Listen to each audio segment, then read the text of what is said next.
घर देता का रे घर? ही अवस्था ज्या पद्धतीनं त्याच पद्धतीनं एका काळामध्ये मुलं रस्त्यावर भीक मागत असतील, पैशाची भीक नाही, वस्त्राची भीक नाही, अन्नाची भीक नाही, मग ती भीक कशाची असेल? कोणीतरी आईचं प्रेम देता का रे आईचं प्रेम? कोणीतरी बापाची माया देता का रे बापाची माया?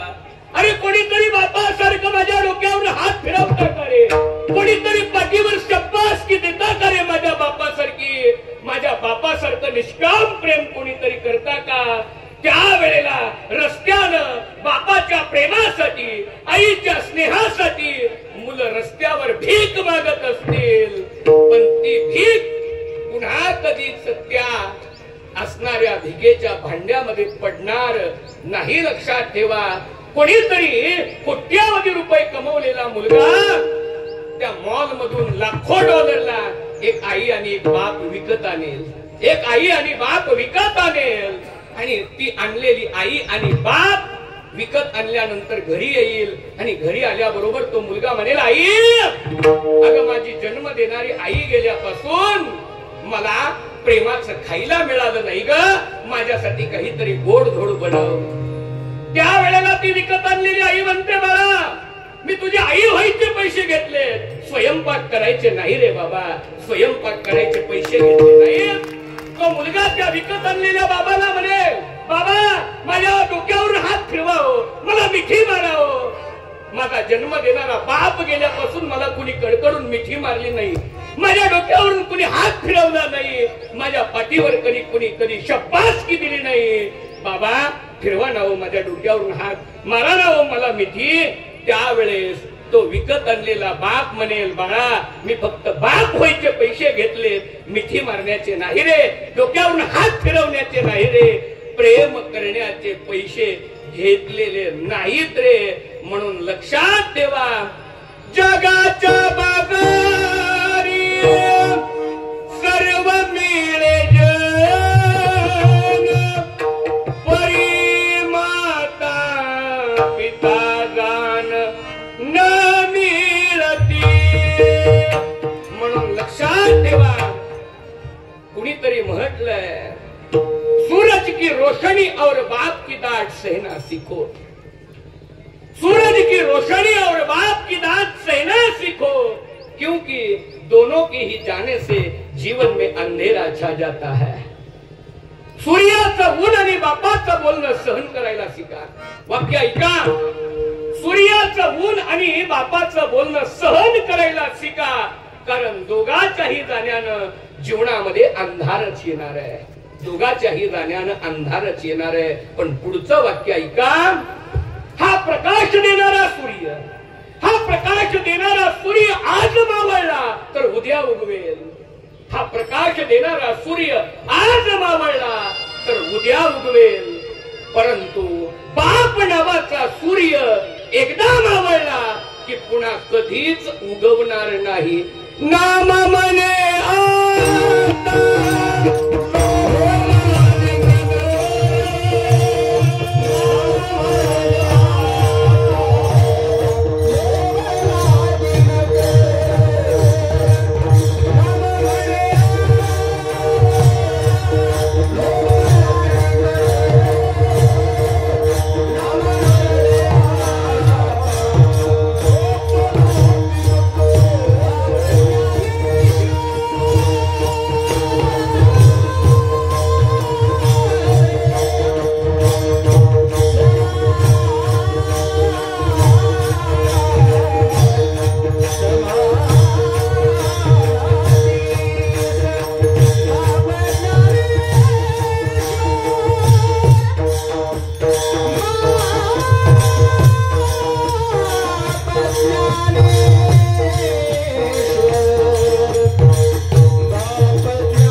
कितीही प्रयत्न केला, कितीही सायास केला, तरी पुन्हा त्याच्या एका प्रकाशाच्या किरणासाठी कितीही तळमळ केली, पुन्हा त्या बापाची, तो बाप रूपी सूर्याचं प्रेमाचं स्नेहाचं किरण या आयुष्यावर कधीच पडत नाही. म्हणून लक्षात ठेवा, बाप जिवंत आहे तोपर्यंत त्याच्या प्रकाशामध्ये मोठे व्हायला शिका, त्याचा प्रकाश उपभोगायला शिका. अजून लोकांना खरं सांगू, आई आणि बाप ही कशाची गोष्ट हेच कळालेलं नाही. बाप उपभोगायचाच कळत नाहीये. बाप कसा उपभोगायचा असतो ना, हे आणखीन आम्हाला कळालेलं नाहीये. आम्ही नाही त्या गोष्टी उपभोगतोय. परंतु ज्याला बाप उपभोगायला मिळाला नाही ना, त्याला जाऊन विचारा बापाची किंमत काय असते.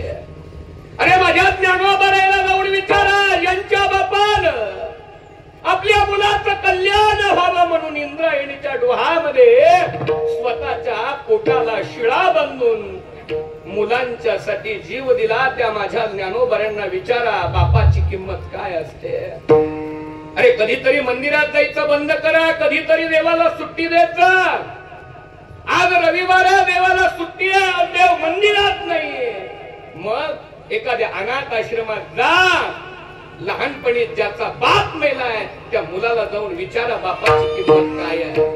लहानपणी ज्याची आई मेली आहे त्याला जाऊन विचारा आईची किंमत काय आहे. कमी वयामध्ये घरातल्या सगळ्या जबाबदाऱ्या ज्याच्या अंगावर पडल्यात त्याला जाऊन विचारा बापाची किंमत काय असते. म्हणून लक्षात ठेवा, बाप जिवंत आहे तोपर्यंत उपभोगून घ्या.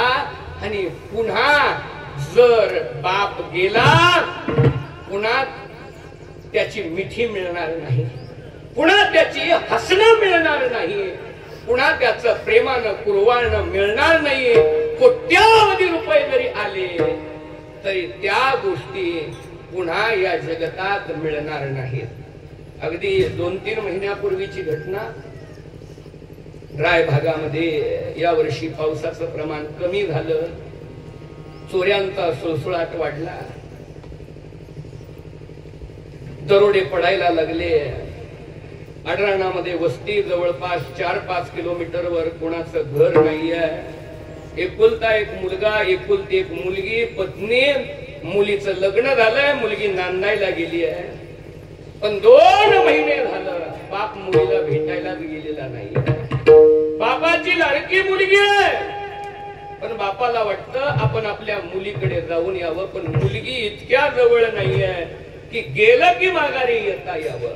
गेल्यानंतर एखादा तरी मुक्काम होईल. आणि बापाला वाटतंय एकुलता एक मुलगा घरी आहे, चोर आले, दरोडा टाकला, मुलाला मारलं, तर माझ्या मुलाचं काही कमी जास्त झालं तर चिंता वाटते बापाला.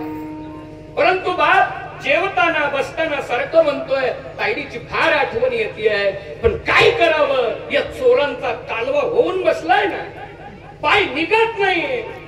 त्यावेळेस मुलगा म्हणतो बाबा जावा तुम्ही, आमचं काय व्हायचंय ते होऊ द्या. शेवटी मुलगा म्हणाला, पण बाप तसा नाही निघाला. मग बापानं काय केली, भली मोठी ती बरची कुराड असते, बरची कुराड ती लावली, त्यानं कार केली आणि दरवाजाच्या मागे ठेवली. शेतातली वस्ती आहे, कधी पूर्वीच त्यानं लायसन काढून ठेवलं होतं. रिव्हॉल्वर आहे, गोळ्या 7 कपाटात ठेवलंय. कधीतरी बाहेर गेल्यानंतर ती देवाला लागते म्हणून एक तलवार आणलेली आहे, तीही धार लावून माळ्यावर ठेवलेली आहे. बाप मुलाला म्हणतो बाळा मला ताईडीकडे गेल्याशिवाय काही जमणार नाही, पण तू काही भिवू नको, चिंता करू नको. का आलाच एखादा चोर, पडलाच दरोडा, तर कुराड ठेवली आहे, एक घाव 2 तुकडे करू. नाही जमलं कपाटात रिव्हॉल्वर ठेवली आहे, लांबून निशाणा लाव, चुकला तरी चालेल, 7 गोळ्या कुठली तरी एक तरी लागेल. नाही जमलं तलवार आहे. पण मुलगा म्हणतो बाबा तुम्ही अवश्य ताईडीकडे जा, दिदीकडे जा, पण एक काम करा, जाताना तेवढी चप्पल घरी ठेवून जा, जाताना तेवढी चप्पल घरी ठेवून जा. अरे बाप म्हणतो मुलाला वेळ आहे का? पाहुण्या रावळ्याच्या गावाला बिगर चप्पल तर गेल्यावर म्हणते ना, आलं बघा हे दलिद्र. उलट पाहुण्या रावळ्याच्या गावाला रुबाबात जावा लागतं. तू म्हणतो बिगर चप्पलचं ना. तो म्हणतो बाबा तुमची ही चप्पल इथं ठेवा, बिगर चप्पलचं कुर्डुवाडीला जा आणि कुर्डुवाडीच्या स्टँड वरून 3000ची चप्पल घ्या आणि ती चप्पल घालून तुम्ही तायडीच्या गावाला जा. त्यावेळेला बापानं मुलाला विचारलं, बाळा चप्पल का घरी ठेवतोय? त्यावेळेस मुलानं सांगितलं, बाबा तुमच्या कुऱ्हाडीमध्ये जे सामर्थ्य नाही, तुमच्या रिव्हॉल्वर मध्ये जे सामर्थ्य नाही, तुमच्या तलवारीमध्ये सामर्थ्य नाही. कुऱ्हाड कधी लागेल? चोर आल्यानंतर लागेल. रिव्हॉल्वर कधी लागेल? चोर आल्यानंतर लागेल. तलवार कधी लागेल? चोर आल्यानंतर लागेल. पण बाबा तुमची चप्पल जर माझ्या दारात असेल तर माझ्या घराकडे कुणाची वाकड्या नजरेनं तुला बघण्याची विषाद होणार नाही. एवढं सामर्थ्य कशात आहे महाराज? बापाच्या चपलीत आहे. बाप करी जोडी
चपलीत एवढं सामर्थ्य, अख्ख्या बापात किती सामर्थ्य असेल?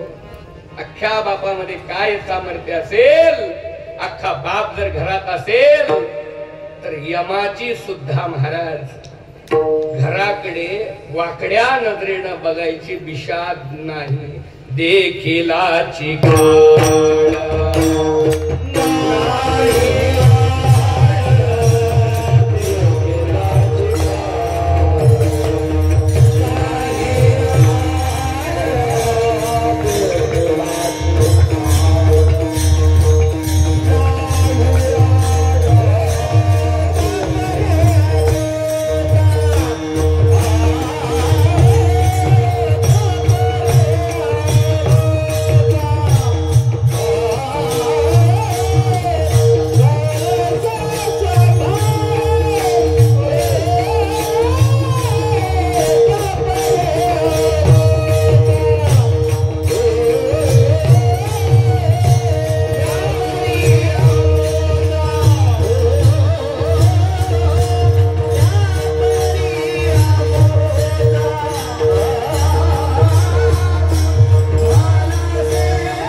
जगातला सर्व शक्तिमान काळ सुद्धा आपल्याकडे वाकड्या नजरेनं पाहू शकत नाही. देखीलाची काळ नाही आड.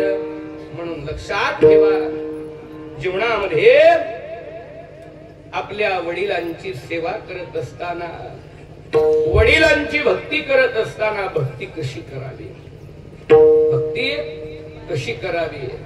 तर ऐका,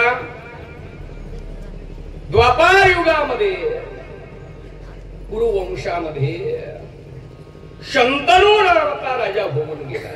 शंतनू जे पांडवांचे असणारे पूर्वज होते.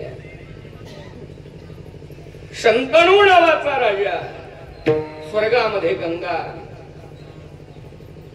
देवतांच्या बरोबर बसल्यानंतर तिचा डोक्यावरचा पदर खाली पडला. म्हणून बृहस्पतींनी गंगेला सांगितलं, गंगे तुला इज्जतीची किंमत सामान्य स्त्री झाल्याशिवाय कळणार नाही. म्हणून तुला माझा शाप आहे की तू एक सामान्य स्त्री म्हणून धरतीवर जाशील. गंगा धरतीवर आली आणि गंगा किनारी फिरू लागले. शंतनू राजा गंगा किनारी फिरण्याकरता आल्यानंतर त्यांनी या गंगेला पाहिलं आणि त्यांना ती गंगा आवडली. शंतनू राजानं गंगेला विचारलं, हे लावण्यवती आहे, सौंदर्यवती, तू कोण आहेस? तिनं स्वतःचा परिचय दिला. सांगितलं, तू माझ्याशी विवाह करशील? तिनं सांगितलं, महाराज मी तुमच्या बरोबर विवाह करायला तयार आहे, पण माझी एक अट आहे, ज्या दिवशी माझ्या मनाच्या विरोधात घटना घडेल त्या दिवशी मी तुम्हाला सोडून जाईल. शंतनू राजाचा आणि गंगेचा विवाह संपन्न झाला. संसार सुरू झाला. पहिला मुलगा झाला. गंगेनं मुलगा उचलला आणि गंगेमध्ये आणून सोडून दिला. शंतनू राजा काही म्हणाले नाहीत. पहिला सोडला, दुसरा सोडला, तिसरा सोडला. इतकंच काय, 9 मुलं पाण्यामध्ये सोडून दिली. 9 मुलं पाण्यामध्ये सोडून दिली. आता 10वा मुलगा घेऊन पाण्यामध्ये सोडण्याकरता निघाली. त्यावेळेला बाप म्हणणारानं, पती म्हणणारानं शंतनू राजानं गंगेला सांगितलं, गंगे 9 मुलं पाण्यामध्ये सोडेपर्यंत, 9 मुलं पाण्यामध्ये सोडेपर्यंत मी तुला काहीच म्हणालो नाही, पण आता माझा 10वा मुलगा तुला पाण्यात सोडू देणार नाही. ती गंगा त्या मुलाला घेऊन गेली आणि तिकडेच अंतर्धान झाली. कारण तिनं शब्द दिला होता, माझ्या विरोधात तुम्ही गेला की मी तुम्हाला सोडून जाणार. ती गंगा लोकाला प्राप्त झाली, पण गंगा नदी अडवली गेली. शंतनू राजाकडे तक्रार आली. राजा पाहायला गेले तर एका 6 वर्षाच्या बाळानं एका बाणानं गंगा अडवून धरली आहे. ते बाळ दुसरं तिसरं कोणी नसून शंतनू राजाचा मुलगा, गंगेचा मुलगा. त्याचं नाव आहे देवव्रत. नाव काय आहे? देवव्रत नाव आहे. तो मुलगा लहानाचा मोठा होऊ लागला. बापानं त्याचा सांभाळ केला, परंतु तो मुलगा 25 वर्षाचा झाला, युवा अवस्थेमध्ये आला. परंतु एके दिवशी पुन्हा शंतनू राजा अरण्यामध्ये जातात शिकारी करण्यासाठी. आणि अरण्यात गेल्यानंतर त्यांना एका तळ्यावर मासे पकडणारी एका कोळ्याची मुलगी, जिच्या शरीराचा वास माशासारखा यायचा म्हणून तिला मत्स्यगंधा म्हणायचे. परंतु तिचं नाव सत्यवती होती. ती सत्यवती आवडली.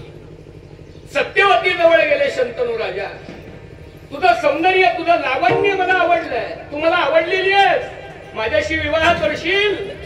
त्या मत्स्यगंधेनं सत्यवतीनं सांगितलं, हा अधिकार माझ्या वडिलांच्याकडे. राजा वडिलांच्याकडे गेला. त्या कोळ्याला म्हणू लागला, मी हस्तिनापूरचा राजा आहे. म्हणले, आम्ही तुम्हाला सगळे ओळखतो, मग तुमची मुलगी मला आवडली आहे, तुमची मुलगी मला द्याल का? त्यावेळेला तो बोलू लागतो, महाराज तुमचं पहिलं लग्न झालं होतं, पहिल्या पत्नीपासून तुम्हाला एक मुलगा आहे. आता तो मुलगा कायद्यानुसार, शास्त्रानुसार मोठ्या मुलाला सर्व अधिकार दिलेले आहेत. मग मोठा मुलगा, ज्येष्ठ मुलगा म्हणून तो राजा होणार, त्याची पत्नी राणी होणार. आणि माझी मुलगी जर तुम्हाला दिली आणि तिला झालेली मुलं तुमच्या मुलाची आणि सुनेची दासदासी होतील. त्याच्यामुळे मी माझी मुलगी तुम्हाला देऊ शकत नाही. शंतनू राजा घरी आले, खोली लावून बसले, डोक्याला हात लावलाय, लग्न करण्याची इच्छा आहे, जेवत नाहीये. तेवढ्यामध्ये देवव्रत नावाचा मुलगा आला. बाबा बाबा बाबा, सगळ्या महालामध्ये हाक मारली, बाबा कुठे दिसत नाहीत.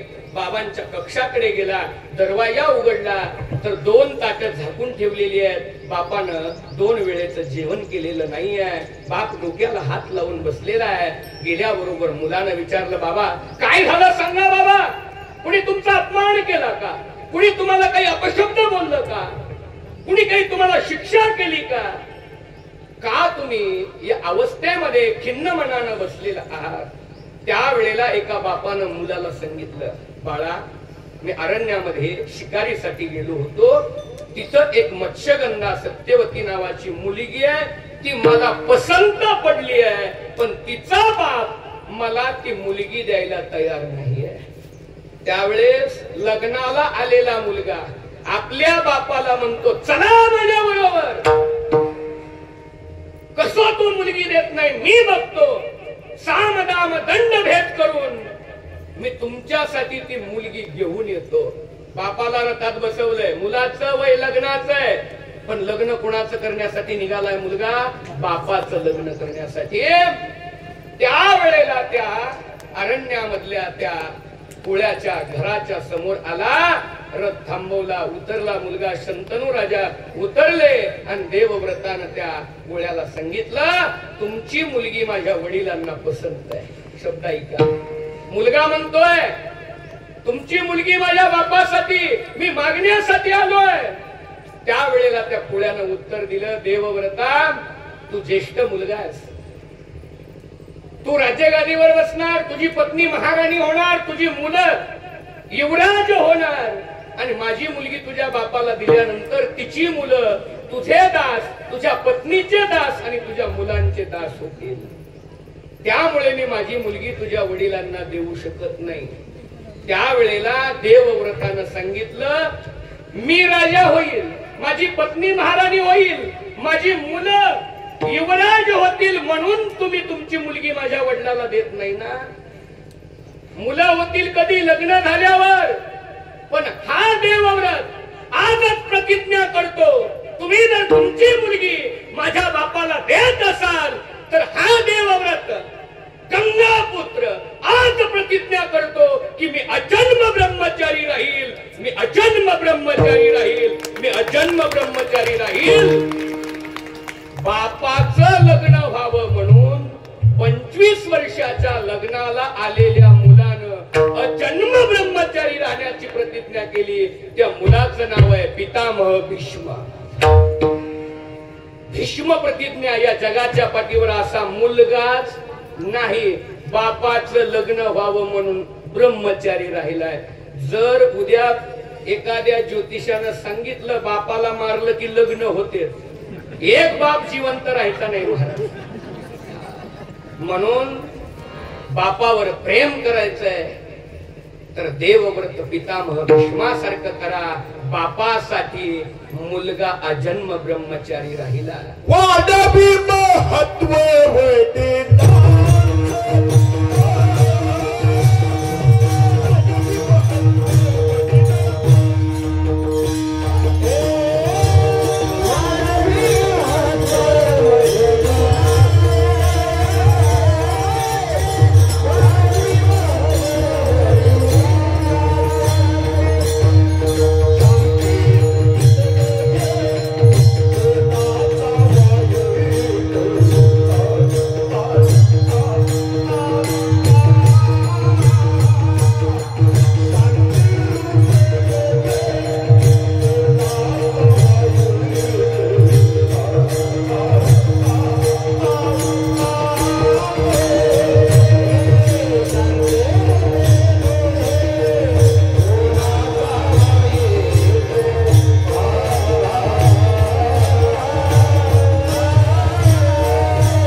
वाईट वाढवी महत्व वडिलांचे.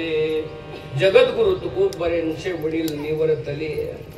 वडील गेल्यानंतर वडिलांच्या जाण्यानं तुकोबरेंच्या मनावर आघात झाला आणि बापाच्या प्रेमासाठी तुकोबऱ्या ज्या पद्धतीनं मग सांगितलं त्या पद्धतीनं कटोरा घेऊन फिरायला लागले.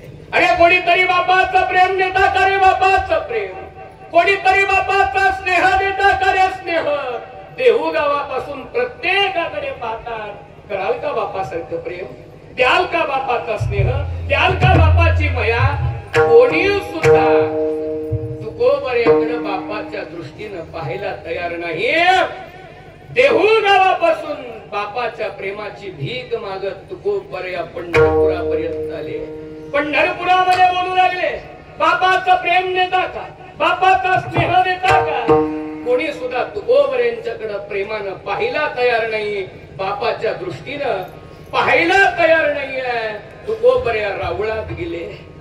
पांडुरंगाची समोर मूर्ती पाहिली आणि मूर्ती पाहिल्यानंतर त्या पांडुरंगा समोरही भीक मागायला लागले. अनाथाची तुम्हा दया येतसे पंढरी राया. हे पांडुरंगा, हे माया बापा, अरे माझा बाप मेला रे, बाप मेला, मी अनाथ झालोय. करशील का बापासारखं प्रेम, देशील का बापाचा स्नेह, करशील का बापाची माया. पांडुरंगाच्या डोळ्यामधून अश्रूंच्या धारा व्हायला लागल्या. कारण ज्याला बाप नाही त्यालाच बापाची किंमत कळते. पांडुरंगाला सुद्धा स्वामी तिन्ही जगाचा, आई बापा विना भिकारी. आई शिवाय नाही, बापा शिवाय सुद्धा भिकारी आहे. पांडुरंग रडायला लागले, तुकोबा मला तुमचं दुःख कळतंय हो, मलाही बाप नाही, तुमचाही बाप गेलाय. मीही तुमचा बाप झालो असतो, तुमच्यावर बापासारखं प्रेम केलं असतं. पण तुकोबऱ्या माझं दुर्दैव आहे हो का, बापाचा अनुभव फक्त दोघाला आहे. ज्याला बाप आहे त्यालाच बाप काय असतो हे माहिती आहे, आणि एक जो बाप झालाय त्यालाच बाप काय असतो हे माहिती असतो. तुकोबऱ्या मला बापही नाही आणि मीही कोणाचा कधी बाप झालो नाही, त्याच्यामुळं मला बाप होण्याचा आणि असण्याचा अनुभव नाही.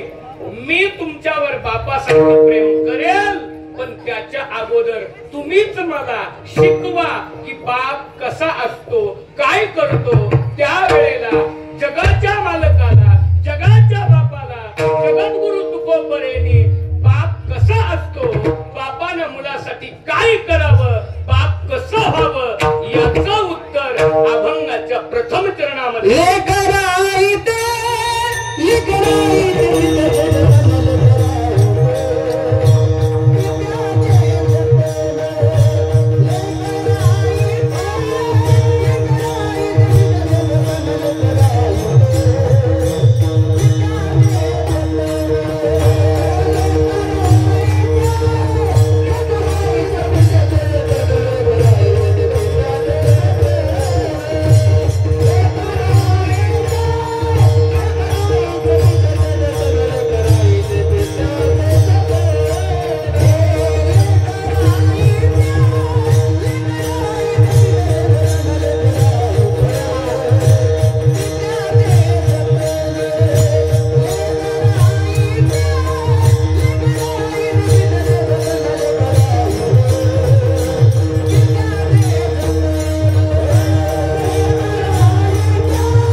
बाप व्हायचा असेल तर बापानं मुलासाठी काय करावं? पहिलं वाक्य, जेवढं काही बापानं हाडाची काढ रक्ताचं पाणी करून कमवलंय ते लेकराई ते पित्याचे जतन. ते लेकराला बापानं कमवलेलं पित्याचे जे धन पुत्रा कोण वाणशील ते सगळं आईत. पांडुरंग म्हणले म्हणजे मी तुमचा बाप झालो की माझं कमवलेलं सगळं तुम्हाला तुकोवर आहे म्हणले. बापानं तसंच केलंय. त्यापरी आमुचा झाला से संभाळ देखिलाची काळ नाही आड. अरे त्याच पद्धतीने आमच्या बापानं आमचा सांभाळ केलाय. कधी म्हणला नाही, म्हणलाय का बाप पोरा हो यंदा दुष्काळ आहे जरा कमी खावा, म्हणला का हो कधी? देखिलाची काळ म्हणजे दुष्काळ कधी बापानं जाणू दिला नाही आहे. म्हणून याच्याकरता पुढचं वाक्य मला सांगायचंय महत्वाचं, कारण तुकोबरेने या अभंगात कधीच न ऐकलेला खुलासा केलाय. 2 सेकंदात मला सांगायचा आहे. आपण इथं सगळे लहानपणी जन्माला आल्यानंतर आईचं दूध पिलेली लोक आहोत. सगळ्यांनी आपण आईचं दूध पिलेलं आहे का? कोण इथं असा की ज्यानं बापाचं दूध पिलंय? आहे का कोण? भांडण लागलं तर आपण म्हणतो मी बी माझ्या आईचं दूध पिलो. का म्हणत नाही माझ्या बापाचं दूध पिलोय? बघतोस तुला आहे का कोण बापाचं दूध पिलेला? बाप का लाग आहे का कोण? नाही महाराज, कुणीच म्हणणार नाही बापाचं दूध पितोय. का? बापाचं दूधच कळलं नाही. बाप कळला नाही तर दूध कधी कळायचंय?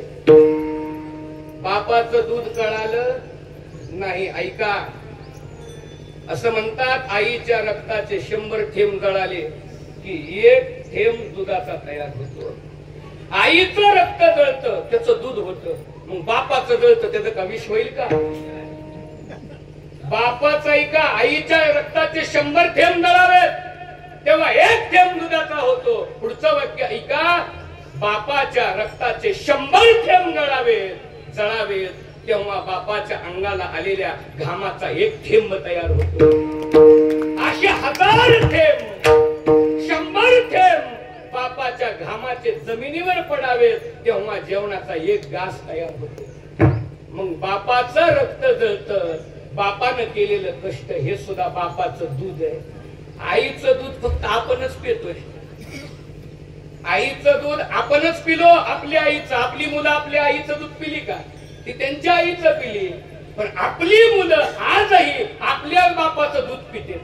आपल्याच बापाने कमवलेल्या जमिनीतलं खाते. आपली मुलंच नाही, आपले नातू सुद्धा खातील. एवढं बापानं आपल्यासाठी कमवलंय. म्हणून तुकोबरेने सांगितलं, भुकेचे सन्निध वसे स्तनपान उपायाची भिन्न चिंता नाही. मी बापाचं दूध पिलोय तुकोबऱ्या म्हणतात, त्यामुळं कधी भुकेची चिंताच पडली नाही. आता मात्र तुकोबऱ्या आपल्याला सांगतात की जगामध्ये जीवनामधून बाप निघून गेला ना, आपण बापाची जागा दिली पाहिजे. या जगाच्या पाठीवर बापाची जागा घेणारे 2च लोक आहेत. एक तुम्ही संत माय बाप कृपावंत, आणि 2 माझा बाप दिनानाथ वाट भक्ताची पाहत. 2च माणसं आपल्या बापाची जागा घेऊ शकतात. म्हणून आज तुकोबऱ्या आपला बाप गेलाय पण बापाचं प्रेम पांडुरंगाकडून मिळावं. तुकोबऱ्याने सांगितलं, देवा आता मी एकदा तुम्हाला बाप काय आहे शिकवलं की इथून पुढे तुम्ही माझे बाप. सोपं उदाहरण देतो. इथं कोण ताज हॉटेलला जेवलंय का? ताज हॉटेलला नाही, बरीच लोक जेवत नाहीत का? तिथं जायलाच भारी कपडे लागतात. मग याच्यासाठी साधा उपाय सांगतो. ताज हॉटेलला जेवायचा उपाय सांगतो. पैसे नसले तरी चालतील, तुम्हाला पोट भरून जेवण येण्याचा, तेही ताज हॉटेलला. फक्त एक काम करा, एक 10-15 हजाराचा सूट घाला, पायात बूट घाला, हॉटेलला जा, भरपूर जे काही खायचंय ते जेवा, काय घ्यायचंय ते घ्या. फक्त येताना त्या हॉटेलमध्ये दुसऱ्या टेबलवर बसलेल्या एका श्रीमंत माणसाला येताना म्हणायचं, पप्पा मी हात धुवून आलोच. श्रीमंत दुसऱ्या माणसाला काय म्हणायचं? मोठ्यानं म्हणायचं. काय म्हणायचं? पप्पा मी हात धुवून आलो. आणि हात धुवायचा बाहेर निघायचं. वेटर म्हणेल, ते तो जेवलाय त्याचं बिल. अरे तो माझा पोरगाच नाही, मी त्याचं बिल कसं देऊ? मग पप्पा उगत म्हणला का तुम्हाला? बिल भरायसाठी पोरग माझं नाही म्हणता. साधं तिथं पप्पा म्हणलं तर त्याला हॉटेलचं बिल भरावं लागतं. तसं आपल्या पापाचं बिल भरायचं असेल तर पांडुरंगाला पप्पा म्हणायचं आणि भवसागरात उडी मारून द्यायची. सत्व आपल्याला सोडवायला येईल. तुकोबऱ्या म्हणतात मी हेच केलंय. आळवणी तुका उभा पहिला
थाडी पांडुरंगे त्या पर्यामुचा झालासे संभाळ देखिलाची काळ नाही आड यथामती यथावकाश वैकुंठ वशी मचिंद्र केरुटी काळे नानांच्या प्रथम पुण्यस्मरणाच्या निमित्तानं जगद्गुरु तुकोबरेंनी जी वडिलांची भूमिका मांडली, वडील काय असतात, वडिलांनी काय करावं आणि मुलांनीही वडिलांच्यासाठी काय करावं, याच्यामधून माझा एकच अट्ठास असतो, महाराष्ट्रभर बाप सांगण्यासाठी मी स्वीकारलेलं आहे.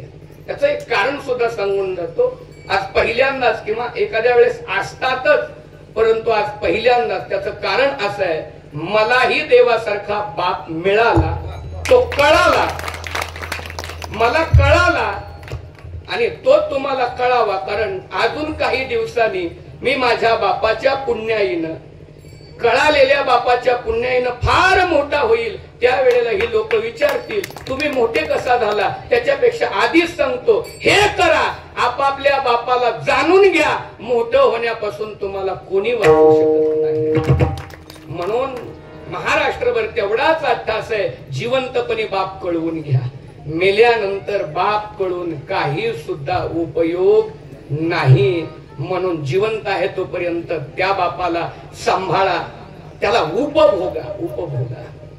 माझ्याकडे वेळ कमी आहे, पण आतापर्यंत बापामुळे आपले सोहळे चालले. बापामुळे आपलं जीवन सुखात चाललंय, पण आता आपलं कर्तव्य आहे बापाचा सोहळा करायचा, बापाचे दिवस आणायचे. म्हणून काल परवा ते फेब्रुवारी महिन्यात डे असतात बघा, अमुक डे तमुक डे. मला कोणतं म्हणलं फादर्स डे आज महाराज.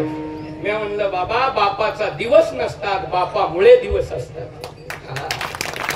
आणि म्हणून याच्याकरता एवढीच कळकळीची विनंती आहे, जिवंत असेल तर बाप जाणून घ्या, सांभाळा, प्रेम करा, त्याला उपभोगा. वेळ निघून गेल्यानंतर काही उपयोग नाही. म्हणून झालेली सेवा या ठिकाणी वैकुंठवासी नानांच्या चरणावर, अखिल कोटी ब्रह्मांड नायक प्रभू पांडुरंग परमात्म्याकडे, स्वामी रघुराज महाराजांच्याकडे जाता जाता सांगून जाईल. नातं कसं आहे एवढंच मला सांगायचं, वेळ झालेला आहे. छत्रपती शिवाजी महाराज, त्यांचे सासरे मधोजीराजे निंबाळकर, त्यांचे सख्खे चुलत सासरे यमाजीराजे निंबाळकर, भावाभावामध्ये धागिरीची वाटणी झाली आणि नाईक निंबाळकरांचं घर फलटणला राहिलं आणि राजे निंबाळकरांचं घर धाराशिवला आलं. यमाजीराजेंचे पुत्र कृष्णराव राजे निंबाळकर, कृष्णरावांचे पुत्र रघोजी बाबा राजे निंबाळकर. त्या रघोजी बाबांना वयाच्या शेवटी समाधी घ्यायच्या वेळेला एक मुलगी झाली. त्या मुलीचा मुलगा केला आणि त्या मुलीचा मुलगा केला. त्या मुलाची 10वी पिढी तुमच्या समोर उभी आहे.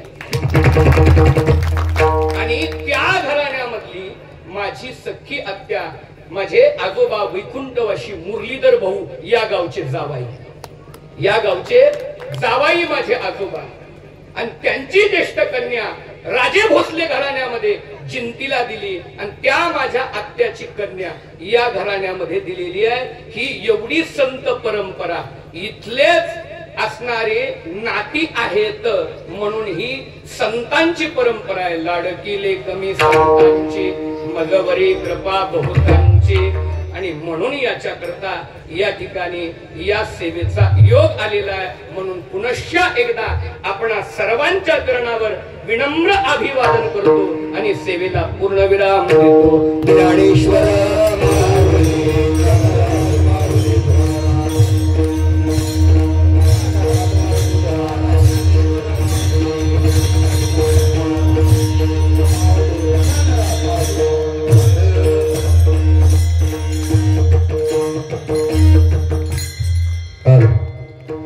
श्री संत स्वामी